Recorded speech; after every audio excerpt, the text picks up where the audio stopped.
Hopefully, you're taking some time to evaluate where you are with your work or your business.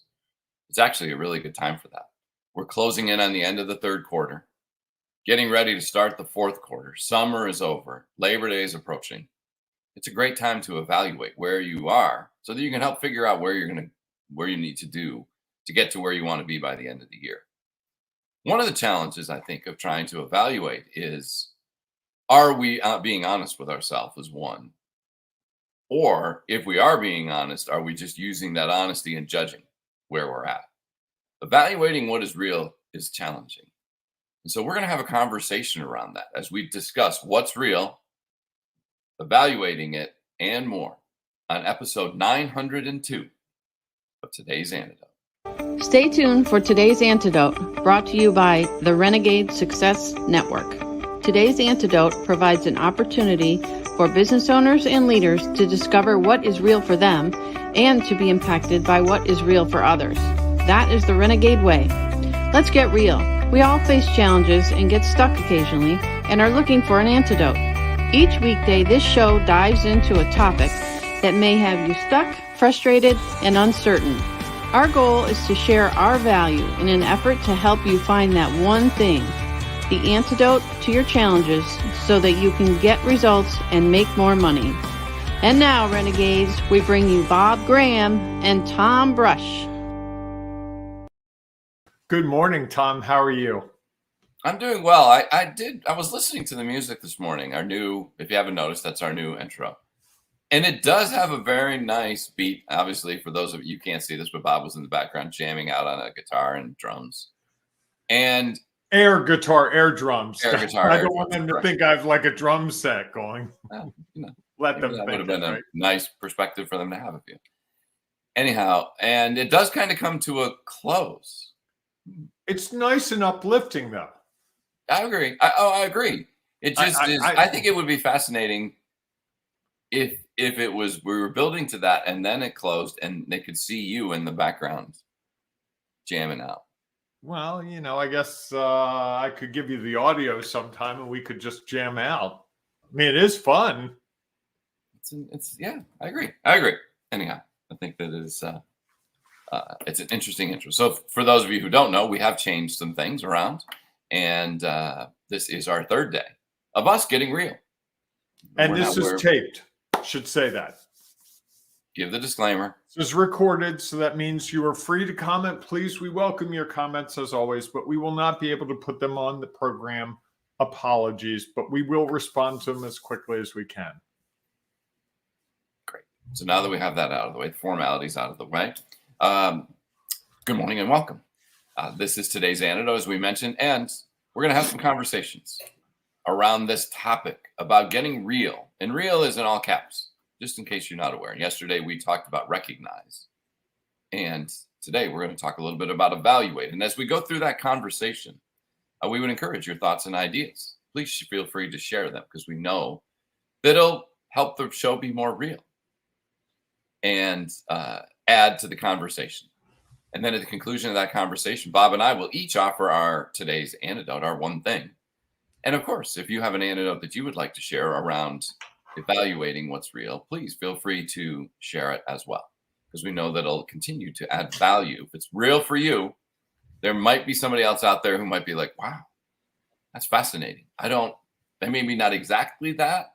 And it made me think of this that will help me when I'm stuck, frustrated, uncertain, maybe in some chaos, that to find some confidence and control and be able to move forward, take your next step, and achieve the results that you desire.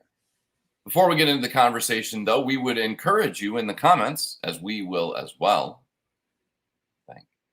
Might be hard because it's a recording. Bob's going to be on a golf course. I'll have to try to jump in and put some comments. If I hit a hole in one, I will certainly get here with the celebration. If you hit a hole in one, here's the deal. You've got to get your playing partners to record you. If you hit something that looks like a hole in one, they need to record it so we can see that response. Okay. When it happens. I met a guy at my church on Sunday. I just heard him talking to another guy. It's like, yeah, I was playing a charity thing and they had this hole in one hole and I take a shot. I'm not very good. And next thing you know, it bounces twice, goes right in the hole. He won $50,000. 50,000. Yeah. Now, I'm thinking, okay, the money's nice. I'd just like to have the hole in one. You could give the money away. I just want to be able, when someone goes, hey, have you ever hit a hole in one? Oh, yeah. Here's one of the challenges of that poor guy, not poor guy, is less poor now than he was. well, maybe. Typically, when you hit a hole in one, it's like you're supposed to buy a round for everybody in the bar. Now you win, and they know you just won $50,000. Yeah. Here's the other thing: it's going to get taxed. Right. Have I told you my story about the guy who won $5,000 at our tournament? No. So we had a putting contest similar to that. Right. And you would, as you went through your round, you'd pay $5 to try to make 3 putts from 8 feet or 10 feet or whatever it was. And if as many as you made, your name went into a hat. And then at the end of the event, we drew one name and they went out to try to make a putt from 50 feet to win $5,000. And so I'm off doing something because I'm running the event. All these people, and I hear this roar. So of course, the guy whose name gets drawn was one of our really good supporters and was playing with a bunch of his buddies. And they were all like, hey, here's what let's make a deal. We'll all give an attempt if by chance one of our names gets drawn.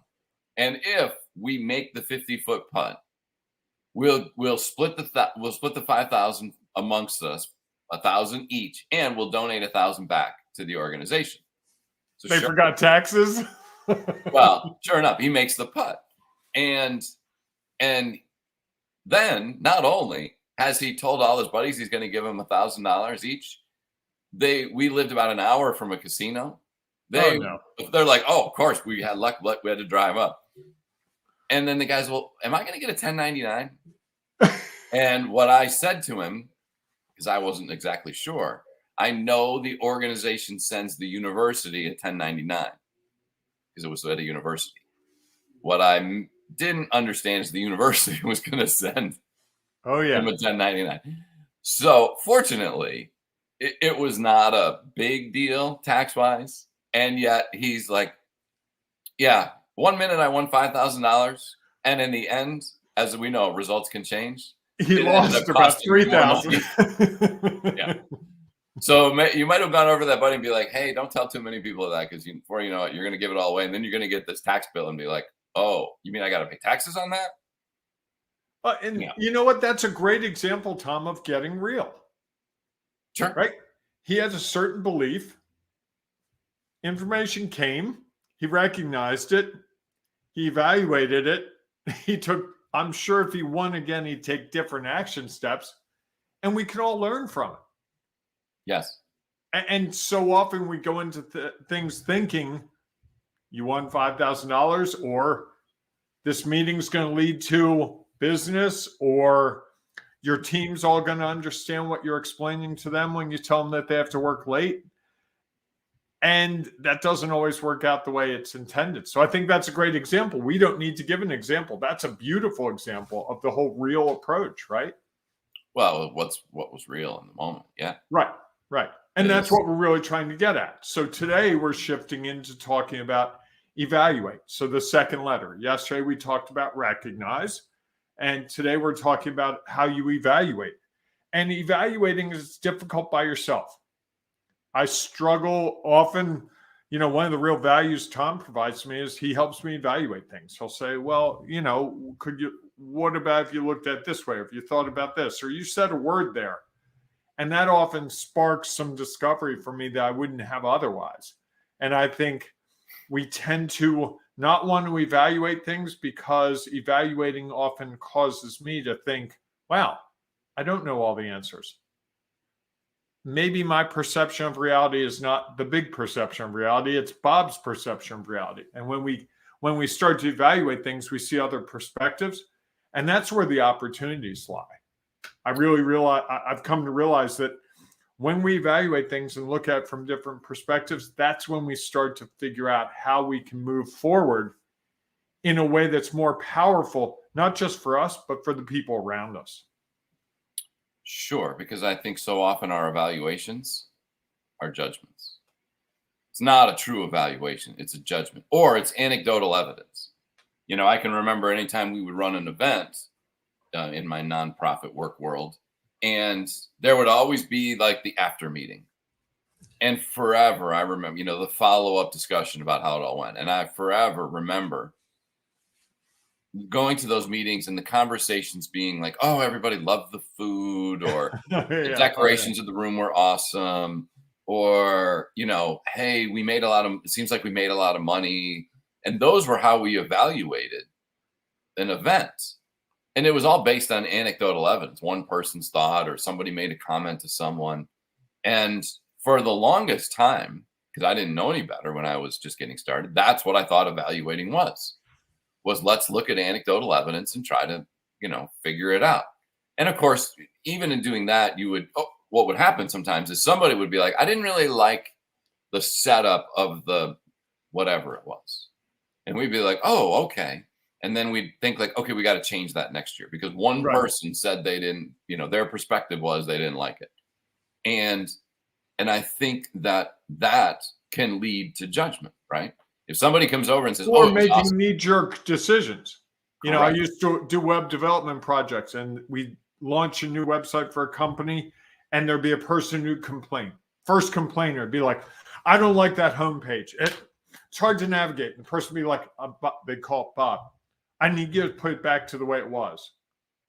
I'm like, what are you talking about? Well, someone called and complained. Yeah, I know. I told you. They're going to call and complain because it's new. It's different. Just like there's probably someone who's watched this broadcast this week and said, I really don't like that opening. I really missed the old opening. Or this is so much better. Why didn't they do this 900 episodes ago? Sure. And I like to remember when Bob did his little just gyration. Be the way it is. Yes. Well, I think that's the thing, right? Is that the evaluation can easily lead to judgment. And I think that's when we are not learning. We are just getting stuck or making rash decisions. Judgment tends to be overly positive, right? Oh, everything was great about that event. It was perfect. It couldn't have been better. Or just to drive me nuts. Or oh, that was horrible. Oh, the food was lousy. The venue was lousy. The weather was lousy. The parking was lousy. And it just becomes a slippery slope. I've been in those meetings where people evaluate and someone says, oh, well, the food was lousy. Next person goes, oh, well, the chairs were set up wrong and the tables were wrong and the tablecloths didn't fit right. And you get it's almost like you stair step into it being worse than it is. And I think what I've come to realize is most things have a mix. And if you're evaluating it objectively, there are going to be some things that worked really well, and there's some things that didn't work so well. And figuring out what those are, rather than just one side or the other side, is really the opportunity to learn.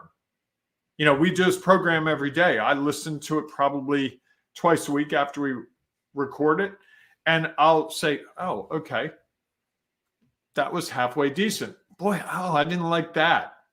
And I'll try to evaluate it objectively. I'll try to step back from what I was doing and be a listener and say, oh, that part was really clear. That part wasn't as clear as it could have been. Or I jumbled my words there or something. And most people, oh, I love your program. It's amazing. Or I had someone say to me, oh, I hate it. I don't really need that kind of help. I'm like, oh, okay, that's great. But it wasn't like, I hate it, and if you shifted this one little thing, I could come to appreciate it. Because I said to him, like, well, what would make you like it? And his comment was really good. Not you two. I was like, oh, okay. So there are a whole bunch of other programs you could go to podcast world. If you need names, let me know. Seth Godin, Malcolm Gladwell. Just not us. Fair enough. But it was funny because he couldn't give me a reason. I just don't like you guys, which that's the first time that happened to me. That was a couple months ago. I didn't even tell you about it because it was, and I laughed. I just thought it was funny because he was so extreme. And if you think about it, you also get the extreme, I love everything about what you guys do, which is not true. It's not possible. I don't even love everything I do. Well, you're pretty hard on yourself. And you're pretty judgmental. That's true. Do you love everything you do?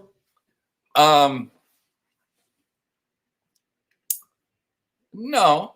I mean, I think it. Although what I've come to appreciate, it's what I did. I can't always, because again, here's the thing: how do we base whether we love it or not on the results? Which we don't know when we choose to do whatever it is we do or say whatever it is we say. Hindsight is easy to go back and be like, oh yeah, I could have said this differently. When in reality, so you could beat yourself up for what you said, or you could be like, that was interesting. What can I take from that? And I think that's the hard part, is that saying I love everything I do is probably not a real evaluation. That's just a very quick thought around all the things. Because how could I, if I, as soon as you said that, I was like trying to think of all the things that I do. I can't come up with all the things that I do or have done and be like, do I love every single decision that I've ever made? I love it in that I think I did what I did in the moment, and I was comfortable with that. And even in saying that, I'm sure there are things that I calculated and made a decision. So maybe I could have done it differently. Loving it or not, you know what that is? That's a judgment. It's a judgment. Yes, indeed. I can appreciate it. So I think that's part of the challenge. And I think this is the hard part to me about evaluating, is we don't really know how to evaluate except to judge.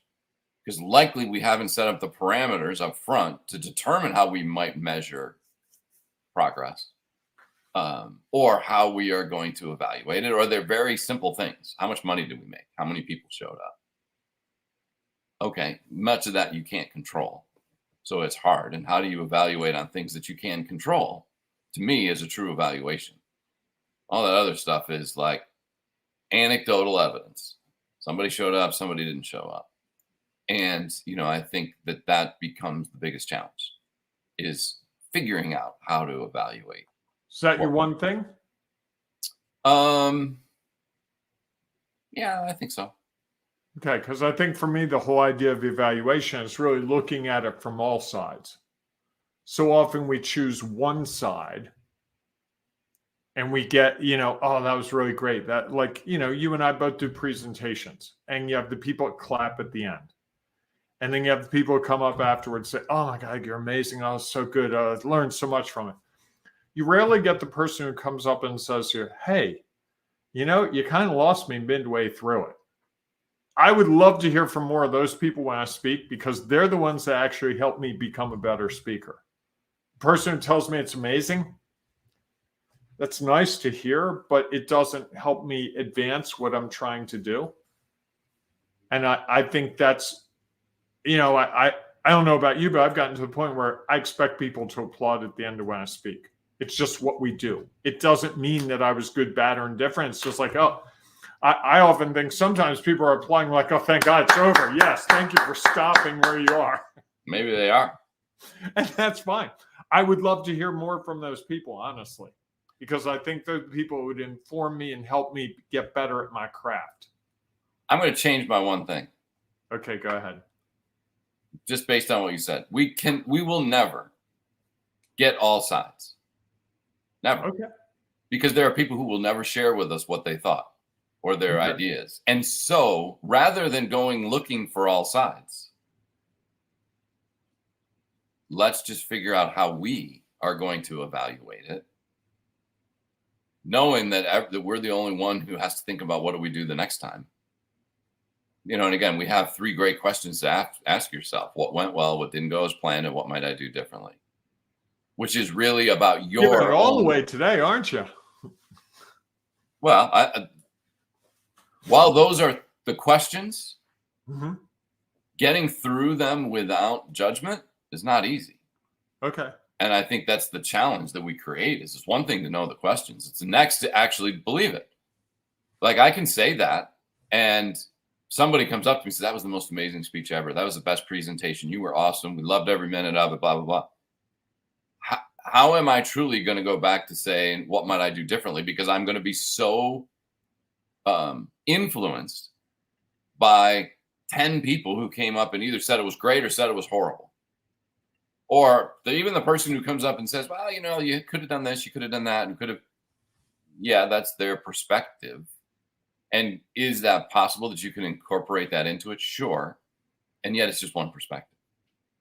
And we'll never get all the perspectives. That one, it may not have been impactful for that person.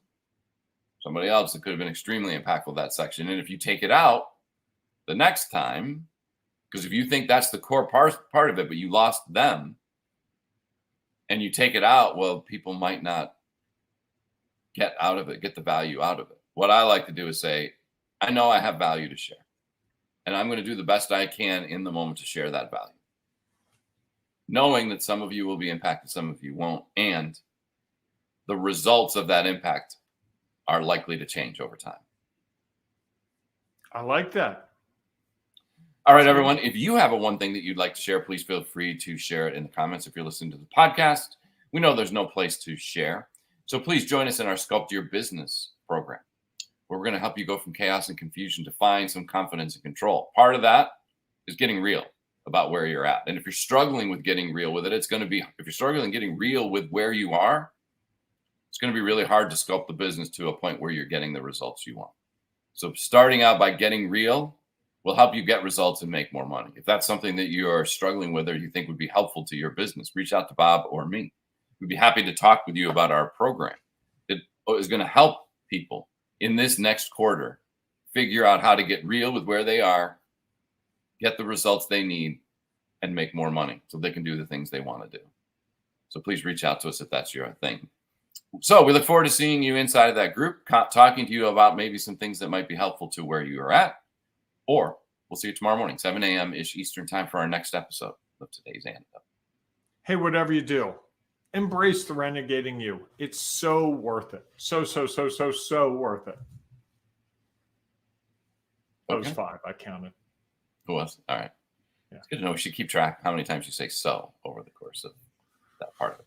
All right, everyone, go out and enjoy your day. We will see you soon. It's time to embrace the renegading you, and the best way to do that is to join our Get Real, Get Results, Make More Money program. You can have the vision, the opportunity. It can all happen. All you have to do is figure out the pathway. We want to help you get real, get results, and make more money. Just go to renegadesuccessnetwork.com for all the details. You will be amazed at how easy it is once you get started working with us. We'll see you there.